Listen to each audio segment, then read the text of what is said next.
Здравствуйте. В студии Вестника Кавказа Гия Саралидзе. Как всегда, мы говорим о самых главных событиях в мире футбола.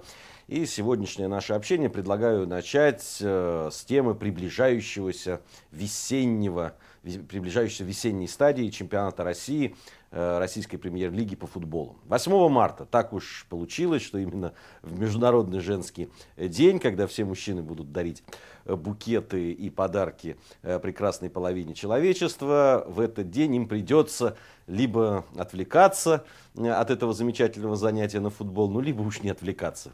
Кому как нравится футбол.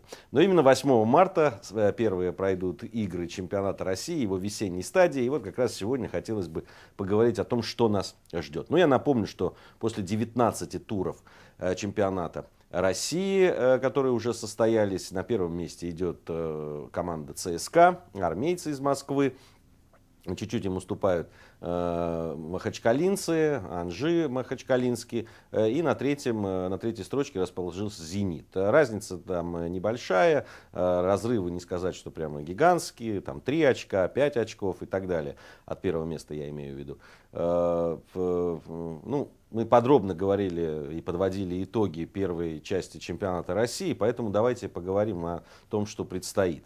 Так получилось, после того, как мы перешли на новую схему проведения чемпионата, что вот сейчас в оставшихся туров до 30-го, 30 туров всего состоится, я напомню, последний тур состоится в конце мая, то есть нам предстоит сейчас смотреть на футбол весенний. И именно в этом весеннем футболе, если раньше чемпионат только набирал обороты, и командам, в том числе и лидерам, была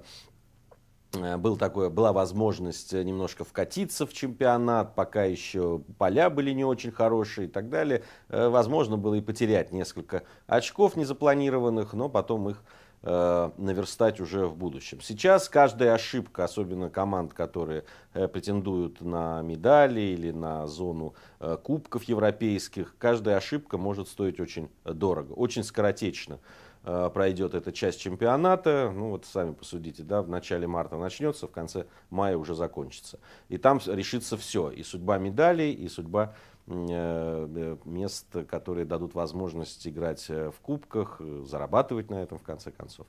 Вот. И здесь времени на раскачку совсем нет. С одной стороны, это очень интересно, безусловно. Сейчас каждая игра будет на вес золота, все очки будут на вес золота в прямом и переносном смысле этого слова. И особенно с участием лидеров игры будут весьма увлекательны.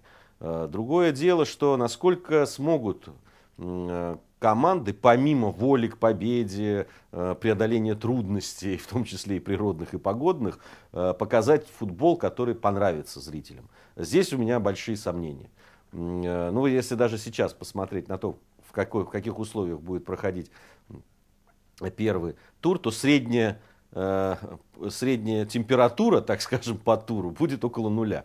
Да, хорошо, если не минусовая температура. Еще возможны и заморозки, и понятно, что поля абсолютно в своей массе, в своем большинстве абсолютно не готовы к проведению соревнований такого уровня. Естественно, на первый план, как всегда весной, будут выходить бойцовские качества, как говорится, и желания игроков. Но, честно говоря, футбол мы все-таки больше любим не за бойцовские качества, а все-таки за красоту комбинаций, голы и так далее. Но смотреть на то, как футболисты возятся в грязи, честно говоря, никакого ни эстетического, ни чисто футбольного удовольствия не приносит. Поэтому боюсь, что это решение проводить вот эти основные, очень важные матчи весной, мне кажется, они скажутся на качестве футбола и на том, в итоге и на интересе болельщиков к этим играм и так далее. Ну, конечно, когда есть конкуренция, когда по телевидению можно смотреть матчи с участием очень хороших команд, допустим, английской премьер-лиги на прекрасных полях, с хорошим уровнем футбола и так далее, но многие неокрепшие и не совсем патриотичные болельщики, боюсь, предпочтут это зрелище. Но Что есть, то есть. Будем наблюдать. Конечно, в любом случае у нас один чемпионат, и мы все равно будем за ним наблюдать, и все равно будем, конечно же, комментировать то, что будет происходить, особенно на этой финальной части российской премьер-лиги. Если говорить о командах, о их готовности, я думаю, что сейчас в некоторой степени, конечно, преимущество у тех команд и футболистов, которые уже вот провели по пару матчей в кубках европейских. Ну, в частности, российские клубы принимали участие в Лиге Европы матч. И здесь вот как раз махачкалинский Анжи, питерский Зенит, Рубин казанский, они имеют, конечно, преимущество, на мой взгляд. Все-таки серьезные матчи прошли, все-таки футболисты уже успели почувствовать вкус к игре. И сейчас играть с командами, которые только-только вернулись со сборов, и максимум, что им удалось сделать, это сыграть несколько товарищеских матчей, я думаю, все-таки некоторое спортивное и психологическое преимущество у этих команд будет. Насколько это так, мы выясним уже совсем скоро. Напомню, первые туры пройдут вот совсем скоро, 8, 9, 10 марта.